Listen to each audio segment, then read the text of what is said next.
Join Everyday America to start taking back our state and our country. Log on to everydayamerica.com to get involved with solving today's problems with innovative ideas like this one. It's called Bring Home the Politicians. And just like with our cell phones and computers, it's time to upgrade our current centralized constitutional republic to a localized constitutional republic. We accomplish this by relocating U.S. representatives and senators to our state capitals, and by relocating state representatives and senators to our city halls and courthouses to securely telecommute for no less than 75% of their terms while we surround them. This idea can go one step further and relocate U.S. representatives directly to our local districts. Article 1, Section 4 of the U.S. Constitution states that U.S. Congress shall assemble at least once in every year, making this completely doable in the current framework. Article 1, Section 5, Clause 4 reads, "Neither House during the session of Congress shall, without the consent of the other, adjourn for more than 3 days, nor to any other place than that in which the two houses shall be meeting." This shows how right now U.S. Congress can enact Bring Home by a simple majority vote in both the House and the Senate to move their session from D.C. to another location. Article 1, Section 5, Clause 2 goes on to say, "Each House may determine the rules of its proceedings."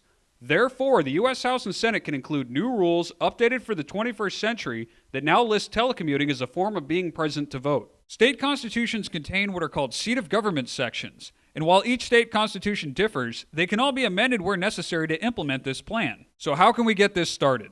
It begins with understanding that this isn't a new idea and was in fact proposed to U.S. Congress under the name of eCongress on September 14, 2001 as a highly recommended national security upgrade. Another area I feel worthy of discussion is the ability of Congress to communicate and possibly even conduct legislative operations remotely in the event of a major disruption.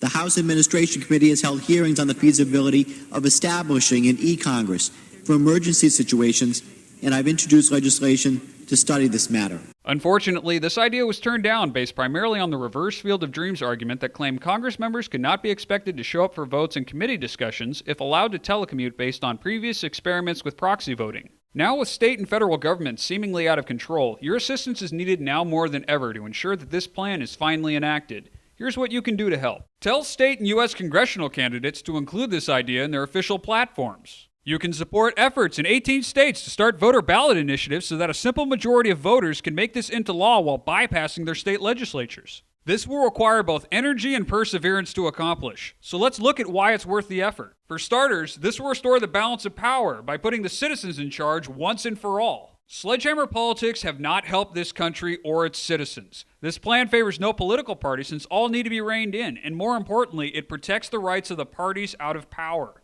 Congress will no longer be a one-stop shop now that lobbyists will spend most of their budgets on travel expenses. Predators of freedom will no longer be allowed to violate the Constitution now that citizens and local media surround them as we resume our role as government watchdogs. The era of a single senator with 5 different offices is over. The cost of upgrading state and local facilities for this plan is dwarfed by the savings from stopping out-of-control government spending.